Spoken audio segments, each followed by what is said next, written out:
Is brought to you by BetUS Sportsbook and Casino. This video is brought to you by BetUS Sports. Yes, it is, and yes, we are. Welcome in. This guy is getting tuned up because pretty soon he's going to have a roster behind him. And just like everybody else in this line, they are going to get after it, just like we are tonight on RGR Football.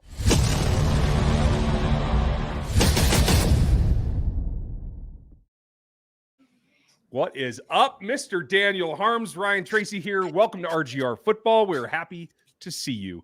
We have a ton to discuss because it's getting down to the nitty-gritty. We have a Thursday ball game that's going to wrap up this roster. I'm going to give you my prediction tomorrow on the Tuesday breakdown, so make sure you are here for it. You'll get Dan on Wednesday, and a glimpse before that ball game, and I'll be live. Dan will be live if he can on Thursday night. No pressure because I know it's a weird night, and we're going to see. But I'm looking forward to it. Yeah, it's going to be a lot of fun. My daughter has flag football practice on Thursday nights, so it might be a little tough for me to make it unless we push it out. But we'll figure some things out. Obviously, today was her first day of school, full days at kindergarten, so that was tough. Did not think I was going to take it as hard as I did, but we made it through the day. Made it through. Hey, that's all you can do at this point, right? You just got to take care of it. Oh, welcome to kindergarten. A whole lot going on. We are going to get to your questions. This is your Q&A. Just want to start the topic tonight about something that I've been thinking about more and more and more. And I feel like tomorrow I'm going to give you the 53 is the way that I think it should go. I think the Chiefs are going to take more risk this year than they usually do. They're usually pretty conservative and lean on experience and time in town, basically, to try to break tiebreakers anyway. And it feels to me, just like the whole thing, they got to get a little bit more creative this year. And I think we're going to get a couple of fly balls from left field, is my thought. So that's kind of where I'm sitting. I don't know if you have a thought or if Avery will let you speak. I can do two things at once. Funny enough, I can listen a little bit and then still tell her and listen to her, which is a very interesting talent that I figured out that I've learned. But yes, risk is inherent, I think, as you get comfortable, right? You get comfortable with a roster, you have to start taking a little bit more risk. And I think last year was evident of that. They leaned on all their really safe guys. Their offense was crap. It was crap for most of the season. And when you do that, you don't give anyone any actual opportunity to make you better. You're going with the safe option. You're settling for what you're comfortable with. And that's not okay for the most part. We're going to see different things this year. Their offense, MVS is out of town. Justin Watson is still here, but he's not going to be on the field as much when Hollywood Brown is healthy and ready to go. So there's going to be a lot of difference here.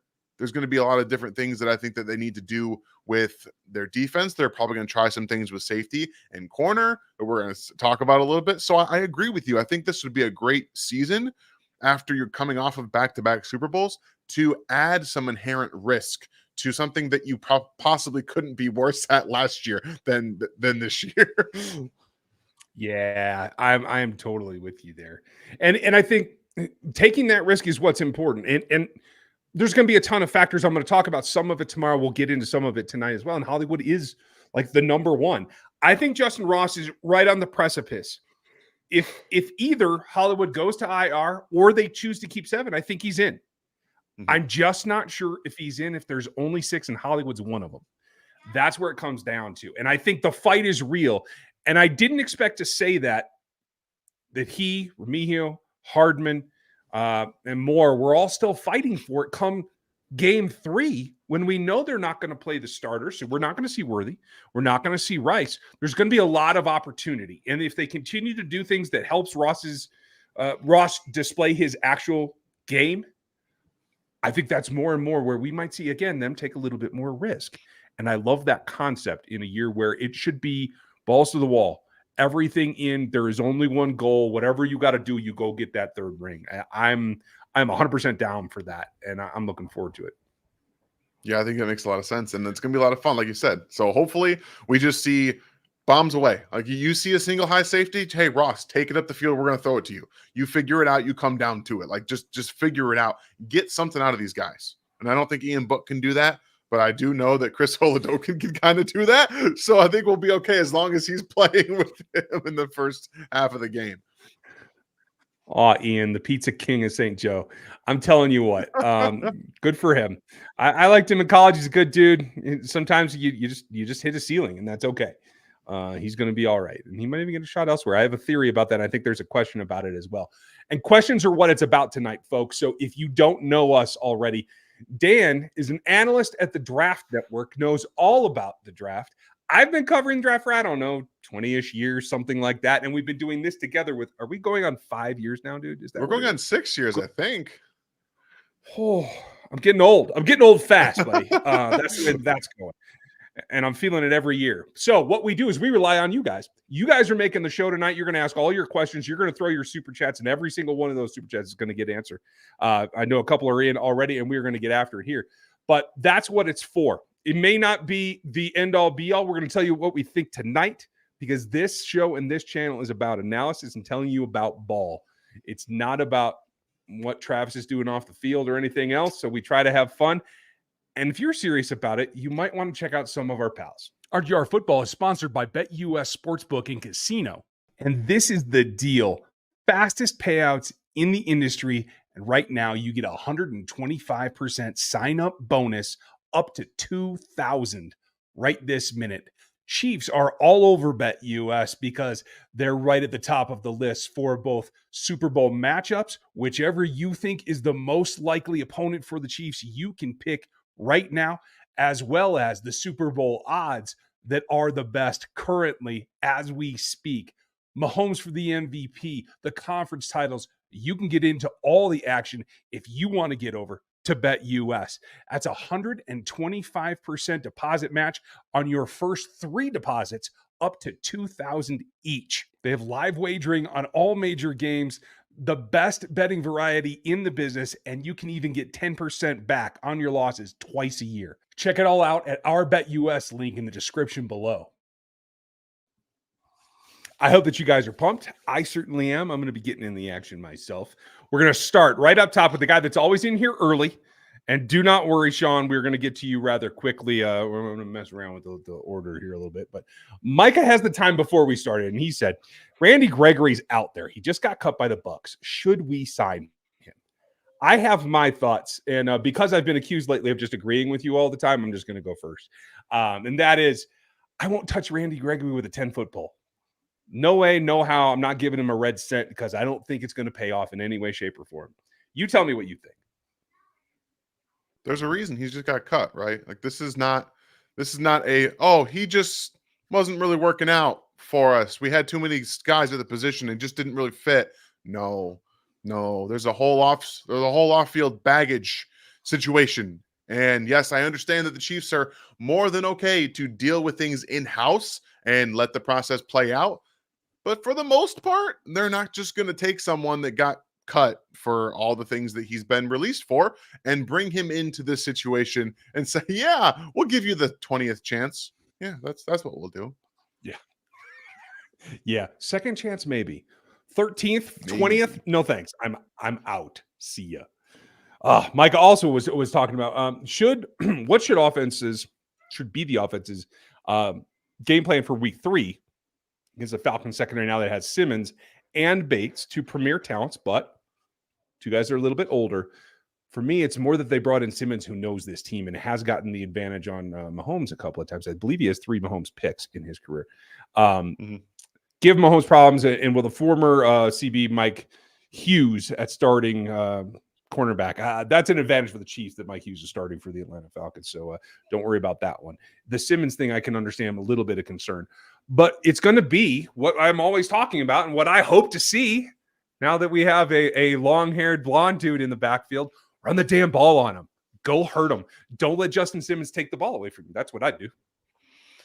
Yes, but they also have no pass rush. They can't rush the passer. The Atlanta Falcons are deprived of pass rush. They're not a good front four. They're just not. They had to bring in guys like they've been throwing bodies and hoping somebody would be able to rush the passer. They haven't been able to do so. In week 3, they're going to still be able to throw the ball wherever they want to in the middle of the field. But you want to know what? Hey, Justin Simmons, go run downfield. take Xavier Worthy and just run him on go route after go route after go route and say, hey, Rasheed, you see that big open space in the middle of the field? Just stop there. Travis Kelce, you over there on the right hand, you guys stop there. We're just going to go middle of the field, intermediate, and just knife him to death with the run game. That's what the play should be. You run the ball, play action then to death with deep speed over the middle of the field, and then boom, it's all open. That's what it should do. Yeah. 17-yard dig. That's what we're looking for, folks. It's going to be Please. It's going to be a nightmare. Thank you, though, Mike. I appreciate you. And he's got another one. Who are the game day actives at wide receiver while Brown is out? Will all of them get playing time? That is a great question. And this is one of the rules that just drives me nuts. I wish that they didn't have to designate. If you have a 53-man roster, just let the 53 play, for God's sake. It's just dumb. But I think, at least initially in the season, I think they're going to bring all their weapons. I think if Hollywood misses, and Andy was coy about it, I think Hollywood's going to miss at least 2 games. That's just my personal opinion. So I think you bring all the rest of the receivers. What do you think? Yeah, I think that you have to kind of give yourselves the most options, especially if you're going to keep – we don't know what's going to happen right now. We know that Brown's going to at least miss week 1. I know that they're going to play coy with it, like Ryan said, but we know at least week 1 is out of the question because it's just not physically possible. And also, the Chiefs have always been very cautious about this kind of stuff. Travis didn't play week 1 last year when he probably could have went out there and done it. Even though he probably shouldn't have played week 2, he went and did that. So there's some things that I think that they're going to do to try to hold him back to make sure he's as healthy as possible. And 2-3 weeks might not be out of the question. So you bring what you have to the table. Like, you probably have to keep 7 in that scenario if he's not going on IR, just to give yourselves the options to be able to do so. I think Avery agrees, and I certainly do. Yeah. So leave yourself the room to adapt is what we think. Mr. Sean Sides, thank you for the support and the super chat, and you tie in perfectly here. With Hollywood not on IR, and they won't put him on IR until cutdown day. Because if they put him down early, hey, Miss Avery. Nope.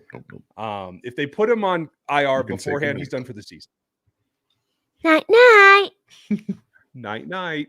All right. I'll come in She says it's time to put Hollywood to sleep for a little bit too. So that's fine. Give him a rest. But no, they can move him to IR on cutdown day, but not before if they want to have him for any time in the season. So it is a specific, like I believe it's a 24-hour window. So they will do that. But will the Chiefs keep 7 or go 6 and just play with 5 more 12 and 13 sets until he returns 3P incoming? I like the way you think, Sean. And I'm leaning one way. This is the exact scenario that I'm doing one conversation about what a 53 would look like on Locked On. You guys will hear that here in the next couple of hours. And then tomorrow I'm going to give you what my gut says what I would do. That's here on RGR on my 53. But which way would you lean, Dan? So I'm trying to figure out how this is going to work. And I know that Andy likes to have 6 active receivers. That's what he ideally wants to have, because you have 6 receivers, you have 4 tight ends, you have 3 running backs. You're just like, okay, we can just attack with our game plan. I'm leaning towards 7 with Hollywood not going on IR. That's how I'm treating this right now. Okay. Yeah, that makes perfect sense. Folks, make sure that if you do want it in the action, you go get there, because BetUS right now, it's 125% of your sign-up bonus up to $2,000 right now. And it's easy and fast deposits. They will help you out. Sean, thank you for your deposit here. And I do like the concept of 12 and 13. And that only necessitates the other rub that will be, okay, so if you're going to run 13, do you have to have a 4th to cover 13 in case of an injury? That's where it gets a little bit sticky. Yeah. So we'll get back to you on that one tomorrow. What does Ethan Driscoll need to show on Thursday to overtake Lucas Niang for a roster spot? Thank you, Mr. Chris. For me, it's very, very simple. It's 2 things for me. He's got to be able to get his pad level down, because that's what I think starts a lot of his issues right now.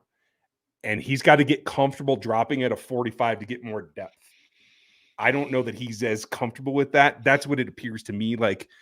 He can beat Lucas out to the edge, out to the spot, but I haven't seen him do it yet. What do you think? I think that there is nothing he can do. Not one thing that he can do to beat Lucas Niang out.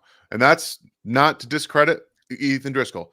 I think what he's done so far is showing you that there's a reason he's in Kansas City. He probably should have been drafted, to be very honest with you. There's a lot of guys in the league that aren't as athletic and move as well as he does, especially getting out in space as we saw him do on Saturday. So I just don't believe there's anything he can do. I watched Lucas Niang play. I'm actually going to break down a good portion of his snaps on Wednesday going into this last preseason game to talk about him and how that he's going to be able to shake out. But from what I gathered, there's still some uncomfortableness in Lucas Niang. A lot of it is just not playing. Doesn't have experience, and that's injuries. And naturally, the Chiefs said, well, we have to bring in a right tackle that can play. So you're just not going to be able to get that experience that we thought you might be able to. So if Ethan Driscoll comes out on Thursday and just doesn't miss a beat, just is perfect. He looks like Eric Fisher.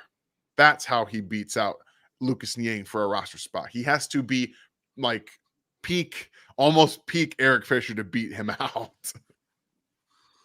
Tough to do for a man that size, but I did not have a draftable grade on him, but you're right. He probably should have been. I probably underestimated his competition a little bit too much. Yeah, just on athletic ability alone, I think, with the way the offensive linemen are being treated in today's NFL. Yeah, you're absolutely right. Steve, what has DB Wallace earned a roster spot? And what are his strengths and weaknesses in his game, and how does he fit in with the Chiefs? I believe that he has. I know Dan was on him even before I was. I liked him at USC, but I thought there was a little bit of a hitch in there. But I think he should be there specifically for this. The versatility to play free and to come down and play nickel. And this is what I'm concerned about. As you said post-game, Dan, if Chamar cannot fulfill the nickel duties, you have to put Trent McDuffie in there right now. And until you grow, find, or sign another option to play the nickel for you, Trent has to go inside. And I feel like the advantage that this team developed last year was allowing L'Jarius to take one outside corner spot and just take a receiver away. And that's what I want to see them do with Trent. And so I'm here for that to help that situation. What do you got? Yeah, I think, granted, again, you can never take these things 100% because the rosters that come out are not given by the Chiefs. They are not. But if you look at the roster composition, Chamari Connor is listed as a cornerback, not listed as a safety like he was last year. So if we talk about Trent McDuffie, Joshua Williams, Jalen Watson, Chamari Connor, and Najee Johnson as the 5 cornerbacks that make the roster, typically the Chiefs keep 10 defensive backs.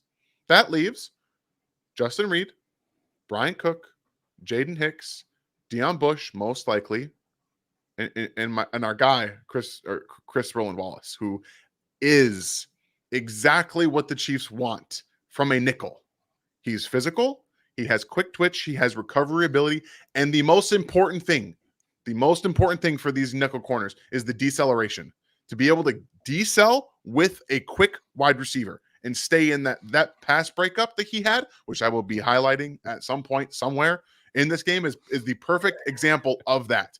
He's going across the field. He's under the receiver. And then he tries to break into that space and he's right in his hip pocket. Doesn't move. That's the kind of thing that they value in the physical nature. And he just plays the game the way it's supposed to be played. He's a tough-nosed, hard-nosed guy who will just effort the absolute crap out of things sometimes. And they love that. And that's why I think he's going to make it. Yeah.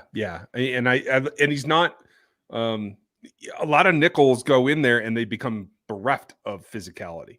He's not a guy who predicates his game on it, but he's got it too. And I think that's gonna make Merritt and Spags smile. In the end, that's a lot of the scenario. Yeah. You got to have a trust, and you got to have some chutzpah.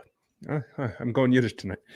Caroline, nice to see you. Is there an ideal last preseason game? What would you want to see? And do we possibly put Wanye on the pup list initially to make space for another player, maybe a DB?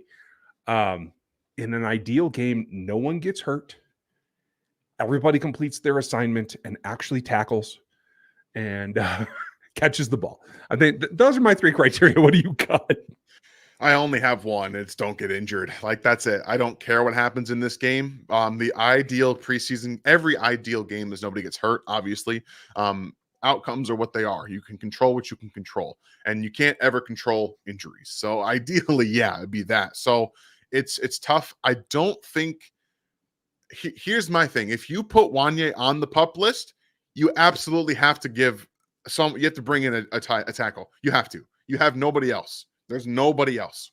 Sorry. Lucas Niang's been fine. Yeah. No.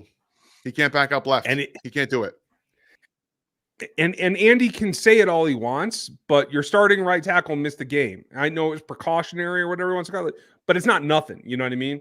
He could restrain it. Like, you have to have somebody ready to go. And I do think for a lineman, a bone bruise of that type is different than it was for Travis Kelce last year. And so I think it is a possibility that one could go to the PUP. I think it might be for a lineman. It might be a 1-for-1 for a lineman, Caroline, is what I'm saying. But you're absolutely right. It could be for a DB as well, because there's just such a logjam. I'm hoping there's a trade here in the next 36 hours that gives them a little bit of relief there. So that nice, some of these decisions aren't so ravenous. You know what I mean? Agreed. Thank you, Miss Caroline. Jeremy, which practice squad candidate is most likely to be picked up by another team on waivers? I said one earlier today, and I still believe it. I have that as Echo Boydo. Yeah, he's been playing very good football. I know it's been against 3rd and 4th string guys, but last year he played good football. I think that some team is going to give him an opportunity because the Chiefs are stacked on their guys. They think that will be in the leagues and playing. So I think that makes a lot of sense. But I mean, we're looking at, I don't know, man. You're obviously not going to have a running back that gets picked up. Typically, especially at wide receiver, teams don't always pick them up. We saw one get claimed last year. Emir Smith-Marset was claimed by the Panthers. But like, if Justyn Ross were to be not to make this roster, I think he's the guy that I would say gets picked up. Like, almost 100% certain at this point that he would, considering the flashes that he's shown. But you also might get Ethan Driscoll picked up, because again, if he plays well in this preseason game, the athleticism and having those flashes, tackle is a very, very tough thing to have more than you need, right? You always need tackles. You need tackles and tackles and tackles. And big guys that move like he does are very, very, very hard to find. So it would not shock me, unless he plays absolutely dreadfully, that he might not get picked up. I mean, maybe we can ask him to go out there and just play like crap. That'd be great. I'd be happy with that. I'm down. I mean, just say, hey, this way, Chris. Chris and Ian, he's got this. Go down quick. Just don't run a screen to his side. Just have all kinds of problems, buddy. Do it on purpose. Because when you look at him, especially that play with Prince where he was out front blocking, right? I won't say he was as athletic as Eric Fisher, but he looked damn good on the hoof, right? He's the same size and length as Orlando Brown. That's how drastic the difference is. He's actually taller than Orlando, but the arm length's there. That's crazy. Those guys don't grow on trees. So stash him, or make him look like crap. That's what I'm saying. That will get the job done. Oh, man. Swag Boy, nice to see you. Andy on short yards is going to be annoying again. Why can't he just run tush with Wentz or 6-0 line and just run straight? I agree. And I do think the thing that Steele brings is not the lead back fullback thing. It's that he is a short yardage guy. He is a power back through the line. And I think that could change some things. I prefer the 6-0 lineman thing. But I mean, you could play around and do the tush push with Wentz, right? Would you do that? I would. But again, the problem is you have to be coached for it. And I think that there are only a handful of teams that can do it, and I don't think the Chiefs are one of them. I just don't think that their offensive line is constructed that way. And they, even though they have a very strong interior, it's more about like the center and getting just that yard. Like I don't think that he's not strong enough to do it, but I'm not making my point very well, so I'm just going to stop. I think at the end of the day, Carson Wentz coming onto the field on 4th and short would be a very obvious thing to game plan for. And the reason that the Eagles were so good at it, because everybody knew it was coming and it didn't matter. Yeah. It did not matter. So it would be tough for them to implement it now when they don't practice it ever. I'm telling you, probably ever. And just not something that I would like to see them do. And for those of you who have not joined the memberships yet, I'm also going to have a quick clip about this this week. So get into the rookies or above, because that's when you get the extra content.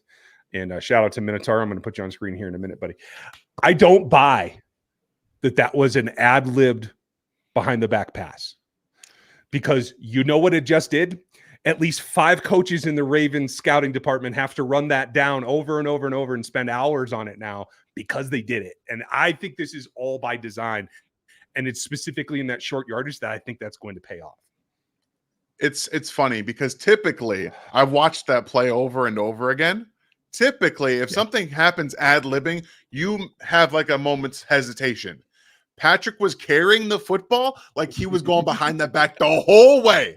He was not throwing that football close. It was like right here, and he was just like waiting and waiting. And then he just looked back. It was not, oh, where's Travis going? It wasn't any of that. Right. No. Oh, the conspiracy theories are on, folks. Swag Boy, love the show. Thanks, buddy. Sorry, I always fall a little bit behind, especially at the start of the show, pal. Red zone needs to get better. What should they do to improve it? And again, I think go power. Bring the 6 linemen in. You don't necessarily have to run a fullback. You can if you want. But, I mean, get some push. Make it your business to get off the line. I specifically love the B gap if you're going short yardage, because you can use the angles of the guard's butt and the tackle's length and get yourself a little bit of room. Even if there's a guy in that gap, you can crush him down and bounce it out. I think there's room to maneuver there. So I'd like to see them just go old school. You know me. It's two things. It's 2 things. First thing is here. You have to want to physically dominate your opponent on short yardage. And that's not something the Chiefs offensive line has demonstrated. I don't know why. Their interior 3 are the elite, some of the best, but for whatever reason, it doesn't matter in short yardage. I don't know what it is. And 2, give me more pistol. Give me more pistol. You can do so much more. Again, attacking the B gap, fine. Boom, it's right there. You can do a lot of different things. You can still have access to the quarterback taking the football and running with it. You have a lot more versatility to your short yardage game. And also, you're getting half play action pass, like half under center, half not. So you still have that threat to pull it and pop throw it. Like it's just easier to get to your power run game that way, in my opinion, on short yardage. And everybody knows Pat will pull it and throw a jump pass, like, because he couldn't care less, and they've seen him do it on film. Exactly. It just plays into tendencies. So, Steven, thank you, buddy. All aboard the Xavier Worthy hype train. Chew, mother effing chew. I wish I had a sound effect tonight for that. Choo choo. That'd be nice. Yeah, it would be. I'll work on that. Ozzy, nice to see you, pal. It feels like we've had no updates on Noddy's health. I agree with you completely. Do you think he starts the season on IR? Does Lovett make the 53 in that case, with Chris being banged up? According to Andy today, both Noddy and Chris are going to be good to go week 1. I have nothing to tell you that's different because we haven't had an update. But I will say this. My guy Lovett has not progressed as fast as I thought that he would. He still has all the tools. His pad level is still too high. He's not coming off the ball with enough urgency. I think he's thinking too much. So I don't think he would make the 53 in that case. I think it would be Pharrell, although I'm not impressed with Pharrell's game either. So it's 6-1 at this point. I think, honestly, the guy that outplayed them both, I know, shoot me, I think it's Matt Dickerson. What do you think? Unfortunately, when you don't address the situation, you are forced to look at what you have. And Matt Dickerson not only was pretty decent against the run, he flashed multiple times against the pass. Like, he had a couple of really nice swim moves, quick hands, things you don't see from Fabian Lovett, who, again, his issues coming out were get off and pad level, Hey, there's still get off and pad level, so that's gotta work, gotta get work there. And Neil Farrell is just kind of there. He's just, I'm big. You got, those guys, they don't last. If you can't do anything, you don't last on rosters. And Neil Farrell can do absolutely nothing except sit in a hole and say, hey, you can't move me, maybe. So I think that at the end of the day, it's going to be Matt Dickerson. And if you get Derek Nottie not playing that game, I would personally still take Lovett over Farrell just because there's upside there. I guess that's fair. I will say this, though. Don't cut out. The old man's on the roster for the reason. He's been hyped. Mike Pennell's going to play against the Ravens for his run defense. Like, that is Mike going Pennell's to be a been thing. so good. He rejuvenated. That Super Bowl win absolutely rejuvenated that guy. He looks like he's 5 years younger. Yeah, knocked it right off of his total. Oh, Minotaur, thank you, buddy. Want to say thanks again. And folks, 5 of you are going to need to thank him as well because he just gave you a membership here. The memberships, the entry level is always a lot of fun in the chats.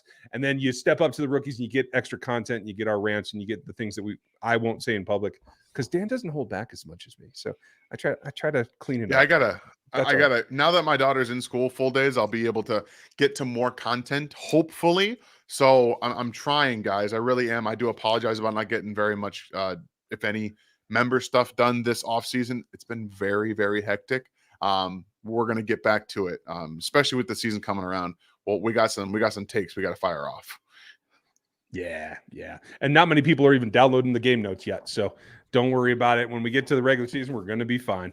But Minotaur, thank you for spreading the word and growing Rogue Nation of Chiefs Kingdom. I got some new gear and it's going to have that on it. So you guys will hit it in a minute.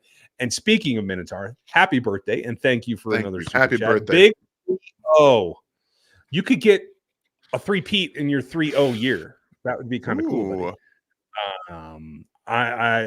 The only present I got was COVID. Crap. Oh, that sucks. Here's a pile of trash. Damn. Sorry, buddy. What would surprise you more, KT or LRZ making the roster? Okay, I'll take this one. First one. I'll take this one. So appreciate the support, Minotaur. We love you. You're in here all the time, just doing great things and spreading the love in this year of RGR. We love it. So thank you for that. Sorry about COVID. Hopefully you don't get any of the nasty stuff that you can get with that, and just kind of goes away. It would surprise me if KT made this roster over LRZ, because at least LRZ will be able to be a kick returner and can also offer the option to kick the ball. Okay. The more you can do. I'm just done. Either of them make it. No, I don't. I don't either. I don't either. But I am so done. I think the Chiefs are so done with it that it's over. It's done. It's not. He was playing in the fourth quarter, guys. That's not. Yeah. They'll be playing in the fourth quarter again on Thursday. It's over. Talent only goes so far. You have to eventually learn how to use it correctly, and that just doesn't seem to be his goal. So I'm with you. I think that would be a little bit more shocking, but I do think that LRZ makes it to the practice squad, and I do think could even be a guy that gets elevated during the season. I don't mean that because it's his first season, like that you just stash him. I think he's made progress, and I think he just needs. Yeah. To do that by the bye week or by week 10, maybe he's like a guy, hey, we got to put him on the roster because he's got that last gear that we're all looking for. So thank you, Minotaur. As always, you're the man. Appreciate you, bud. Appreciate you. Let's see here. We are back to info. How many of the CBs that miss our 53 marks do you think could make other teams 53s? That is a great question. And I'm going to say in my head 3. And I'm going to go double check it right now, because if you assume that Keith Taylor, the rookie Kamal Hadden, and Echo Boyedo all are on the outside looking in and do not make the 53, I think they all could play for someone else. I know there was interest in Hadden for a low round investment or a claim in this point. I know Keith Taylor showed out more this preseason than he has any other preseason in my estimation. And Echo Boyedo played special team snaps for you all day long, and you're happy with that. So I would say 3. Just the cornerbacks. Yeah, I don't think Nick Jones can make it on someone's roster right now. He's just not developed. He hasn't done anything to earn that. So I would probably err on 2. I don't necessarily think Kamal Hadden can make it on someone's roster. He's not shown enough in the games that he's played to make a roster. And yes, there's talent there, but it's very raw. And he was experimented at slot. I know there's a question coming up about that in our queue here, but there's not enough. So I would say 2. I think Keith Taylor's done enough to be on someone's roster on the back end, and Eko Boydo absolutely with his physicality and special teams prowess. Yeah, great question, Info. Let's hope that they can find ways to keep him. Josh, thank you, buddy. Plus or minus 10 plus sacks from 3 different players this season.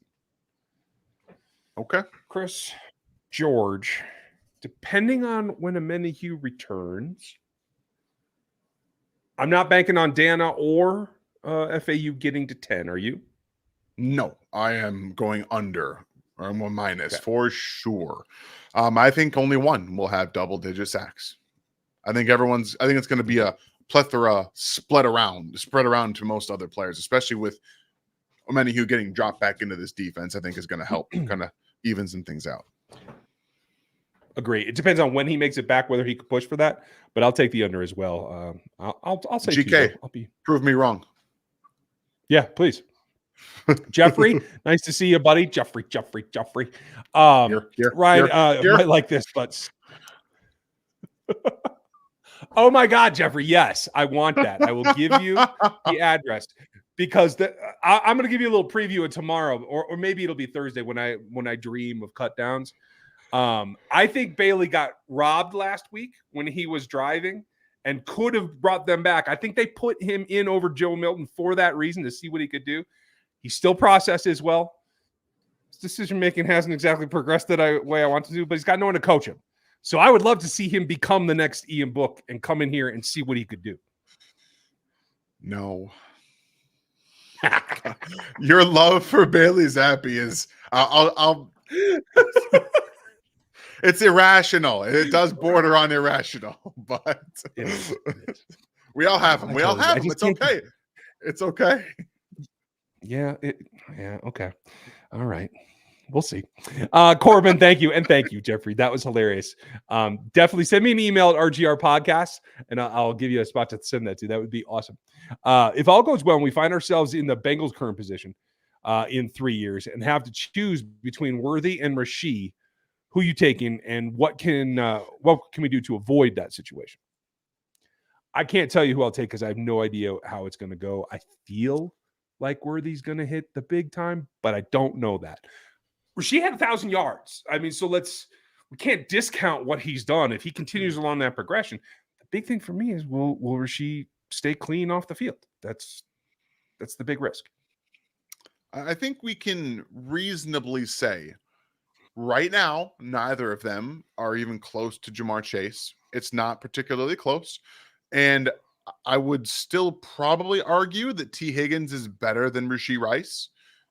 You can argue that all you want to, but the simple fact of the matter is the Chiefs took him and turned him into a zone beater, and they refused to use him on the outside. And that continues this year. So that leaves me a little worried about how they feel about his total game. So if he does get better, is he T. Higgins? Maybe not. What is he? This roster, this team is not going to be built by Tyreek Hill's, Jamar Chase's, and T. Higgins's. They're not. I don't think they're going to be in a situation where they have to choose one or the other, because I think they'll be able to pay both of them a decent amount of money, because they're not going to be those guys putting up 1,500 plus yards a year. It's not going to happen. Yeah. So I'm trying to figure that out. Unless Rashee Rice becomes Travis Kelce, that's the only caveat that I will put out there. If in the next 2 years, Travis Kelce, he hangs it up because, it's his contract is over 2 years from now, and Rashee Rice is that guy, fine. Okay. They'll pay him. But Xavier won't. I don't know if he's going to get to the Tyreek Hill-ish level, those kind of players. We have to wait and find out. Yeah. Agreed. I hope that he gets there, but it's a good problem to have. Let's hope. Yeah. Patrick, nice to see you. Would it make sense for the Chiefs to go snag Xavier Howard or Yannick Ngakoue. There's too many DBs already. Is Xavier Howard right now better than the guy that's going to be 5th or 6th, Kelvin Joseph or CRW? Probably. But he's on the downhill slide. They're on the uphill slide. I don't know that you can replace those two. And Yannick can't stay on a roster to save his ass. I don't know what's going on with that, but it doesn't feel like he's a guy who's going to fit into a championship roster. No, I'm with you. You really shouldn't be bringing these guys in when you're kind of pent up with young talent. Doesn't make much sense. Yeah, it's tough, but I like where you're going though, Patrick. Just keep making the roster better however you can. Jonathan, nice to see you, buddy. Another one of our members. Everybody give him a hand. And shout out to Gary, who's in the house, one of our mods. We're going to get to his question here in a second. How concerning is the secondary for this team? Because there were a few times these past 2 weeks where I thought guys weren't where they were supposed to be, and we're just looking lost. I mean, that's fair, but to be honest, I think it's about playing time together. Trent isn't playing much, and he's your leader out there. Justin Reed is your overall secondary leader, and he's not out there. So there is a little bit of communication lapse right now, but I feel like guys were playing their individual games because it's a vanilla defense right now. Yes, you have to know where you're going, but I think it'll come together. Are you worried? I'm not so worried about it because they do such a good job of funneling everything where they want it to go. And it looked to me like they were trying to play a little bit of man on the outside with their responsibilities being just pure man, take your receiver upfield. So that's not something that the Chiefs do a ton of in the sense of like they did in the Super Bowl. They like to funnel things and get guys in the position to force it to the middle of the field if they can. So I think that I'm personally going to be okay with it. And we have to remember that after the bye week is when Spags and the defense start to handle their business. They do a lot of different things to figure some stuff out. The preseason is another opportunity to do that. Yeah, I'm with you. Thank you, Jonathan. Thank you, Matt. Appreciate the support. Thank you. What about Ross's inability to learn the playbook? He's in year 3, and I still heard Wentz yelling at him and to get on the right side of the field. And that's the rub. There's pluses and there's minuses. He has improved his route running from what I've seen on the field in these games. He's always been a jump ball catcher. He continues to do that. But he's still struggling at the mental side of the game, and that's been the rub. And so as much as everybody's on his side, and I do see progression, that's still the thing that will leave him off the roster. It's that thin, the line for him getting on it for me. Do you see something Attention to detail. Attention to detail, guys. Like you have to be talent. We've talked about it with Kadarius Toney. Talent gets you so far. Only gets you so far. But the reason guys like who we're hyping up and Chris Rowland Wallace, they come to work. They come to work and they effort their ass off. You go watch some of Chris Rowland Wallace from the opposite side of the field running down a tackle to the other side of the field. That is all heart and effort. Yeah, you have to be able to have the speed to get there. You have to have the want to get the angle right and to go make that tackle. Right now, Justyn Ross sometimes lines up wrong. Sometimes he doesn't run routes all the way through. Sometimes he doesn't block very well. You got to be locked in.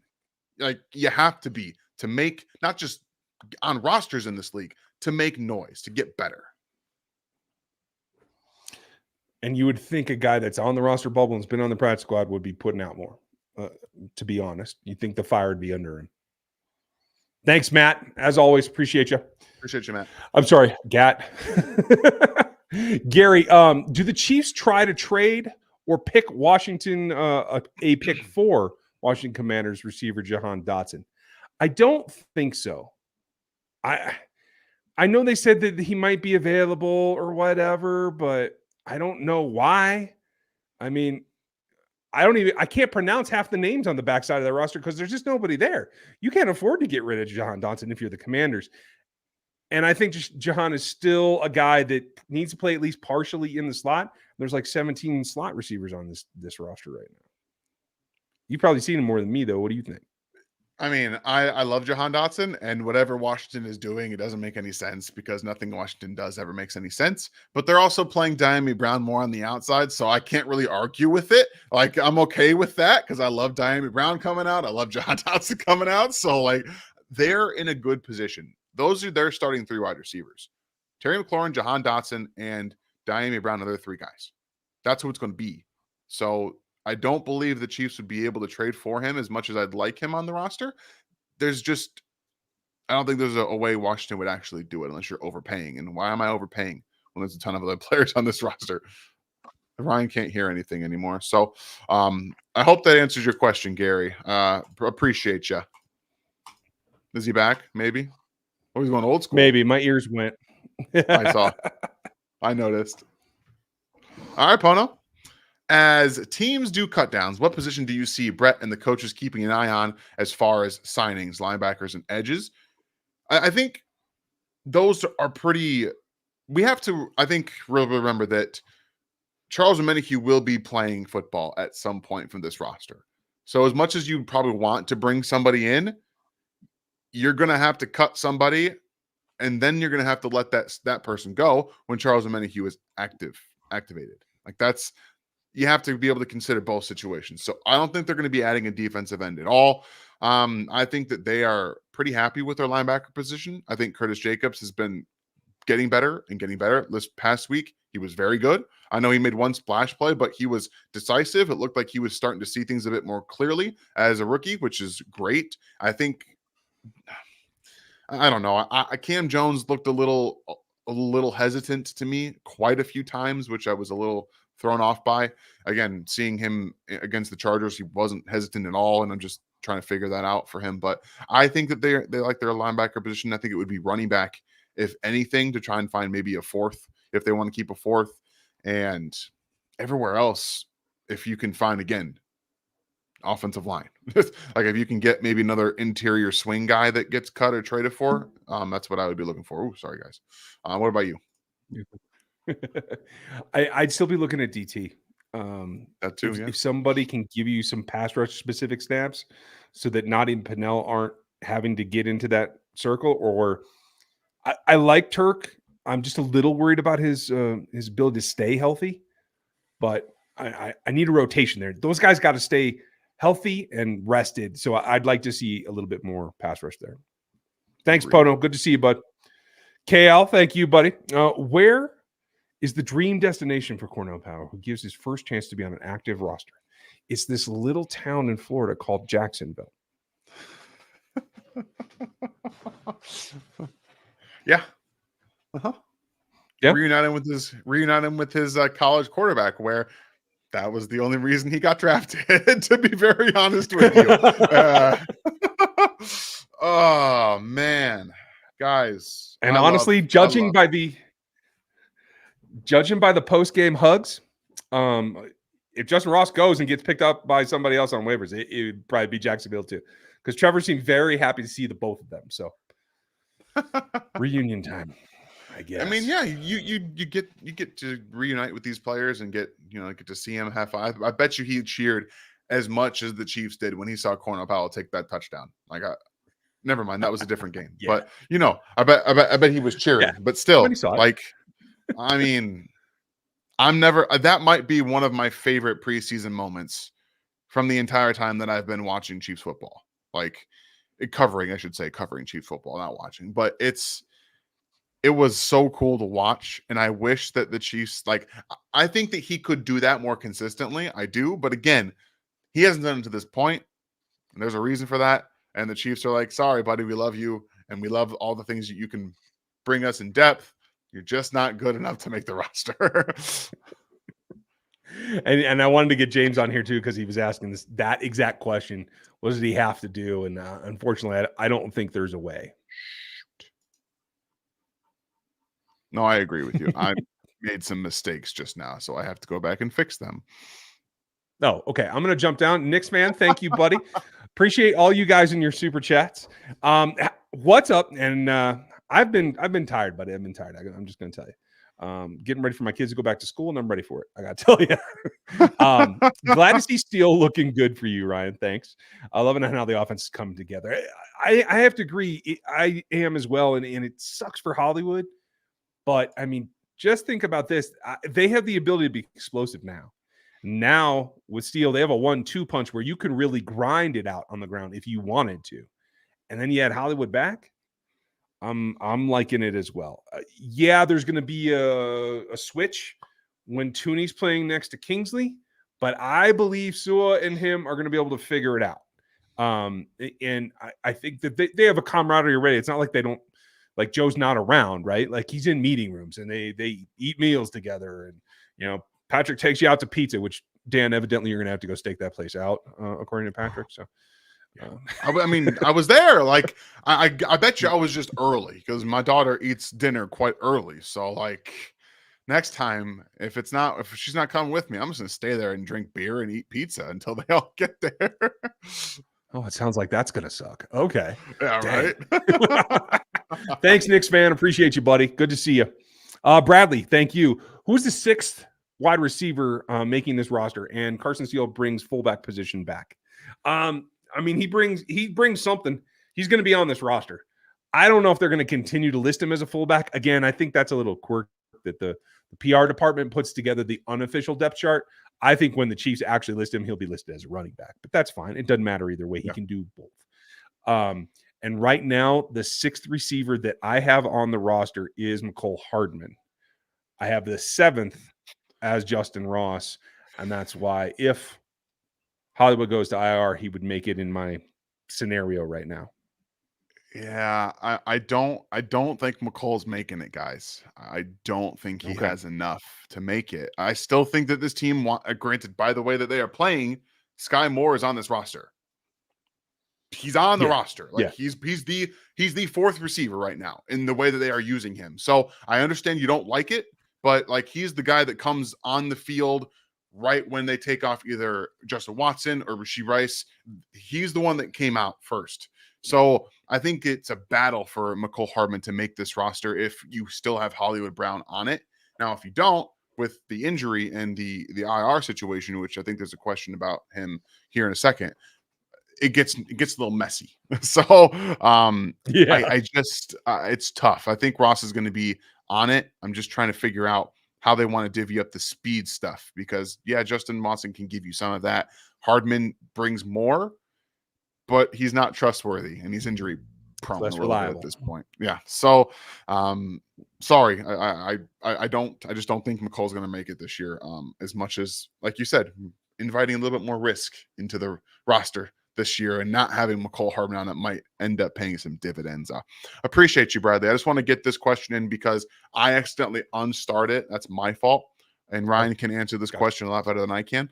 Dry Water, appreciate you. And hopefully you didn't leave because I unstarted your question. When are roster cutdowns and when will we know the final 53-man roster? Dry Water, thanks, and great question. They can start releasing people after their last preseason game. So Friday morning, we might see some of the guys that are either just not even close into a discussion, or if they're going to cut a veteran that they want to give a leg up on free agency, they might do that early. But I believe the deadline is the 27th.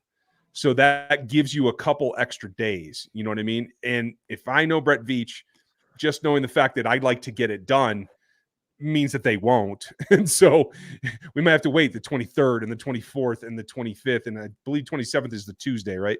Yeah, I think so. I believe that's the day. So my guess is it's going to trickle and we won't know the final 53 probably until Monday. Hopefully Monday and not Tuesday is my all right. Fingers crossed. Appreciate you. Oh, man. All right. Yeah, thank you very much. Thank you, Dry Water. All right, Corbin. Nate Taylor said on the radio today that the team is disappointed in year 2 for Denerric Prince. Aren't we all, Nate? And that Steele is ahead of him. Does Prince make the team? Well, comes as no shock to me, but I know that everyone was really high on Denerric Prince last year, and everyone was like, yeah, he's going to make the roster. I was like, you guys need to chill out. Yeah, he didn't make the roster. This, again, guys, chill out. Guess what? He ain't making the roster. There's almost, I just don't see it. I would not argue just based on performance, but especially if Clyde is not able to be on the roster, what else do they got? That's fair. If Clyde goes on IR because whatever's going on with him mentally is not clicking and they need him to go get healthy, fine. He makes the roster. In a situation where everyone's healthy, they're 1, 2, and 3 are healthy, Denerric Prince doesn't make it. I also think they might need to be bringing someone else in no matter what. Like they might be trying to do that now. Like that's something they're going to be. That's what we talked about with the cutdowns. That is a position they will be monitoring very heavily. Yeah, and they are fingers crossed, and they're a little clinched. I'm thinking to have an option out there. Thanks, Corbin and Brian. What about Haddon as the nickel? They gave it an experiment, and they quickly moved off of it. I have not seen him take nickel snaps in either game. I don't think that's an option, at least in their mind right now. And it shouldn't be. It wasn't anywhere in his profile. Anywhere. Yeah. I mean, nobody watched him and was like, that guy's a nickel. Hey, like, he can do it. Right. No problem. Thanks, Brian. Michael, nice to see you, buddy. Let me know when you're in Colorado next. Hollywood already has showed himself moving his arms over his head with no sling and claims to be part Wolverine. Feeling like he has a good chance to play. Check his Twitch out last night. Thoughts? I didn't see it. There's also a big difference between feeling good enough to move your arms around and the team clearing you. So I'm not sure. And what I worry about is that they're going to be overly concerned about re-injury and hold him out a little bit longer than we all think he should be. I honestly just don't know. I also think you don't want to play him against the hard-hitting Ravens in week 1, period. End of story. That would be my guess because the Ravens are going to probably be out for a little bit of blood. Let's be honest. They don't want to lose to the Chiefs again. So Hollywood, I love that you're probably feeling great, and I hope that you are part Wolverine and you're recovering extremely fast. But go ahead and make sure you're healthy and wait for at least week 2. All right? We're on the same page? Yeah, let's take care of that. I mean, and speaking of nickel, I mean, they're just going to put Zay inside, right? All day long on whoever isn't Trent McDuffie, right? Exactly. And honestly, if he is in the slot, put Trent McDuffie in the slot. I don't care. Do it. He should follow him around all day long, period. Ding, ding, ding. I 100% agree. We're going to get to Ravens when it's Ravens week, folks. Don't worry about it.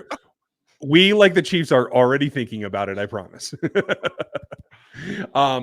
Let's get 180 likes for Minotaur. Hopefully we've beaten that by now because I'm about, I don't know, half an hour late on this one. So cheers, Scott. Appreciate you. Very much appreciate it. Let's get to Daryl. Is it too early to say, tell me something good? It worked last year. It's never too early, pal. It's never too early. There's a lot of good, actually. They have a good looking. What are we going to call him? Is it Sunshine? Is it Thor? Crocky? What are we going to call him? I think that he's. Oh, there's a player from Friday Night Lights, the TV show. 1 second. Give me a second to find this. No worries. That's a good thing. Is there's a little bit of power, a little machismo back in the running back room, which is kind of nice. They can keep 7 receivers because there's good talent. They're not forced to this year, so that's a plus. And they have a lot of young corners. There's 3 good things, Daryl. What do you got?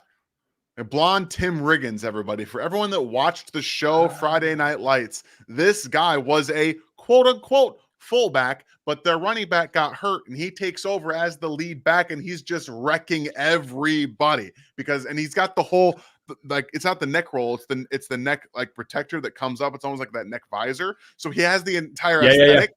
So, yeah, he's like a blonde Tim Riggins, if you guys have seen it, like, legitimately.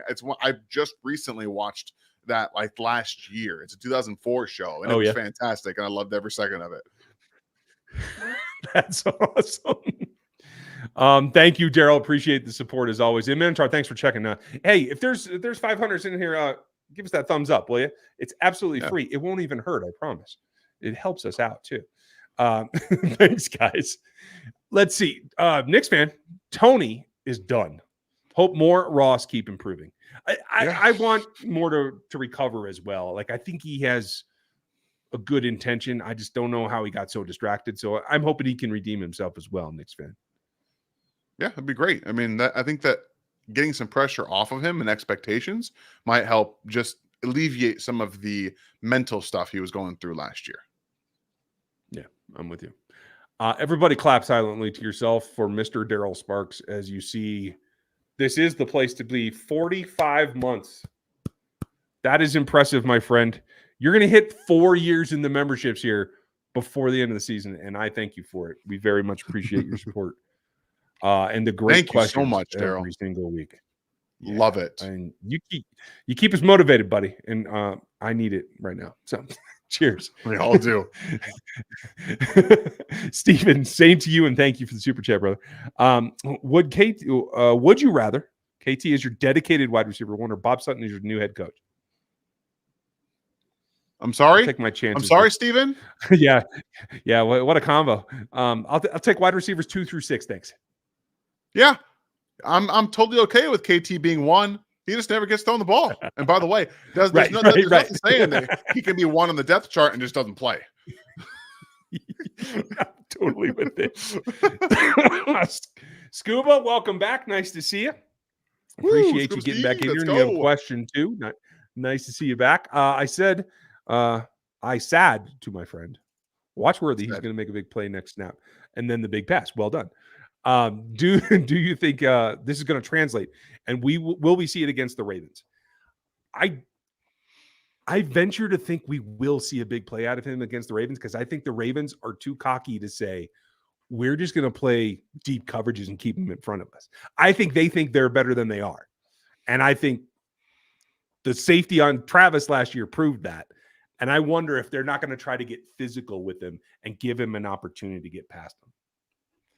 So I think that they're as good as they think they are. I'm interested to see how the new defensive design is going to be, because that's exactly what they did in the postseason. Is they kept everything in front of them, and Patrick said, "Fine, we'll just kind of take what we get, and then just try to get as many points as we can early."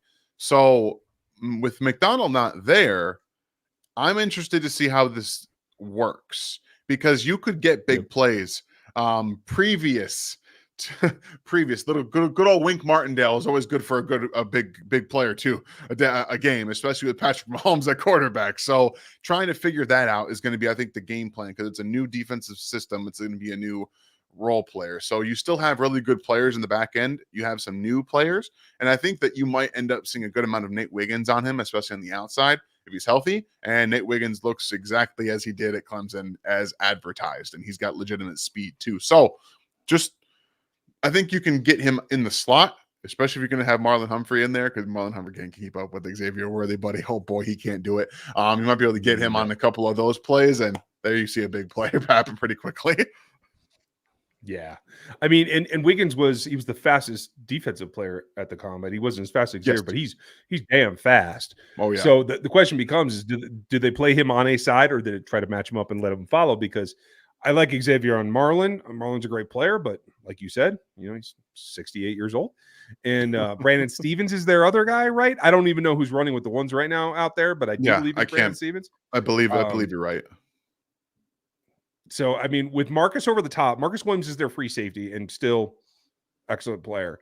If you have to shake him loose from Wiggins is what I'm saying, so you can not have him play trail and have Marcus over the top. That's. But then again, if they do that, that's by design. Travis is more open because of this, because they just took 2 guys to take away Xavier, and that's the whole damn point. So, Hey, just like I said, 17-yard dig off of his go, and you're going to be golden. It's going to work. So, yeah, I do think that there's an opportunity, though. Dan is more faithful in them than I am, and that's perfectly good. Arthur, nice to see you. I have but 2 questions. I want to do that in an English accent for some reason. Did we choose the right punter? And will FAU amount to anything in this defense this year? Yeah, no worries, man. As far as the punter goes, I mean, we've talked about risk tonight, right? In that they're willing to give second chances. Areza certainly had a debacle in his personal life. In the end, wasn't proven to have done anything wrong or anything like that, but it's a reputation thing. Giving him a second chance, I don't have any problem with that. And the man's got a leg that Dustin Colquitt wants. So in terms of that, I don't think, if you're just talking about him in general, I think it's a reasonable risk. If you're talking about him versus the other punter that was in OTAs, he was clearly the better punter. So in terms of that question, yes, they chose the right one. FAU is the bigger question. I feel like his floor has come up. His snap to snap effort is up. He seems to be playing with better leverage. But his hand usage, despite working with Tamba, doesn't seem drastically better to me. And I don't see him being elevating his pass rush in close anymore. So I still feel for him to be effective, he has to be split out a little bit wider. That puts a little bit of a crease in your defense, and you have to make sure that you put him in situations where he's just a third down pass rusher designated. And in that scenario, I do think he can become something in this defense, Arthur. Dan might totally disagree with me, but that's the way I see it. Yeah, there's been clear improvements from last year to this year. Like his physical strength has gotten better. Like that's all true. And I think he's still learning a lot. And Ryan is 100% right about the hand usage. It's not fast enough yet. He gets to where he's trying to go. It's all just slow. So his wins, and I see that Bumpa has a 2% pass rush win rate with 50 snaps. I don't believe that for a second because I know that he's won far more reps than that. It's just not as fast. So there's not don't trust pass rush win rate for everything. It's the same with any kind of statistic. There's always context. And watching him just today, I watched the defense on the All-22 today. He's winning, and it's just a little bit late. So he's able to engage. He takes a little bit of time looking for the football. It takes a little bit of time trying to get his hands through and rip through. And it feels like the game is still a little bit too fast for him. If he can finally figure out a way from this season to next year to get the game to maybe speed up, or to his game to speed up, he will be good. I don't think he'll be elite, but he will be good. So I think he can this year, like Ryan said, maybe more of a designated pass rusher or just a gap shooter. Just go in there, have one job, one responsibility, make it limited for him so he can execute faster. Yeah, I love that concept. And I think he will grow into the violence he needs in his hands to put some of the technique in his hands to work better. And once he gets there, I think he'll be in business. Thank you, Arthur. Appreciate it. Great question. Darnell, nice to see you. Hope you're doing well. Welcome to the memberships, buddy. It's going to be fun. Andrew, I heard JJ Watt said that he would it would be his last year if he would answer calls on possibly returning. Would you sign JJ Watt for a single year? Abso-freaking-lutely. I will take him tomorrow and twice the next day, and I'll ask him to go get his brother after that. Yeah, I have no problem. Remember when I said that I wouldn't bring in another defensive end because you have a lot of stacked talent? I'd make an excuse. I would make an example and an exemption for JJ Watt. I don't even care how many snaps he plays. He plays 2 snaps. All right, JJ, you're worth every second. I would just give me 2 snaps in the Super Bowl, please. On downs third down, and then second down if we need a second down. That's all we need you for. That's it. Yep. I am sold on your plan, my friend. Andrew, thank you for the question. And great. I hadn't even seen that. So great bringing that up. Thanks. Jay, welcome. LFG, buddy. LFG. I'm with you. And welcome to the 1-year anniversary. We appreciate you. It's a big milestone. We appreciate all of you that keep us going in the memberships. We have a great time. And, we try to be specific. You guys all can reach out in the community posts if you want something specific that we're not giving you in the members, because that is your ticket to whatever you want. We appreciate you. Mr. William, not for us non-gurus, how are Rasheed, Hollywood, and Xavier going to be used mostly? And I just wanted to point this out. So this is K Paddock. You had me, William. Nice to see you. Nice. Paddock back. And this is classic. So for everybody's information, the X is the receiver that's going to stand on the line and is most likely to get pressed and is the closest to the defender. The X is going to be off the line some. He's going to be on the line at times as well. The slot is going to move around as well. I'm sorry. Yeah, you're right. The Y is the tight end. The Z is exactly what I was talking about. The slot's a whole different position, and they will interchange a little bit. But the Y is the tight end. And that's where it gets a little confusing in Kansas City, because a lot of times it's a shift, and Travis really isn't a Y because he's split out half the time. Especially when they go 3-by-1, he's really a Z on the other side, and he can do whatever he wants. And that's, I think, where we get a little bit lost in Kansas City. And thank you for correcting me, Dan. And I'm sure I blew some nuance there too. So enlighten me. That's fine. No. I think you know what you're doing. You've been doing this longer than I have. Deceivers. So typically, like Ryan said, that's exactly how it is. It's pretty basic. X on the line, Z off the line. Your Y slot is going to be in the middle. So you take wherever they're going to be. You can have an X by themselves. You can have a Z by themselves, and you can just put the slot next to them, tight end on the other side. But Andy Reid doesn't care. These rules don't apply, quote unquote, to Andy Reid. So you see Travis as your X. Sometimes you see Rasheed as your X. You'll probably see a good amount of Hollywood Brown as your X in this offense because he can still do what he needs to do in the next role. Now, you're going to rotate in Justyn Watson, and when he takes the X, say, hey, just go run a corner route because that's all you're really good at, and change some things up every now and then. So you'll see everybody play just about every single position in terms of the X, slot, Z, and then even Ys because they have reduced splits, which are your quote-unquote your Y stuff for your wide receivers. When they have 3 on one side, you get your reduced split, your slot, and your X or your Z. So it's all fun, man. It's all nomenclature. It's awesome. Justin, glad you made it. Still love your avatar. Appreciate you. And Gary, thank you. Thank you for not only say that, but thank you for being with us, Gary, as you've been here for the longest time known to man. We appreciate that. And good point, Eric. I just saw this come into only good at running quarter routes. I was just making the joke.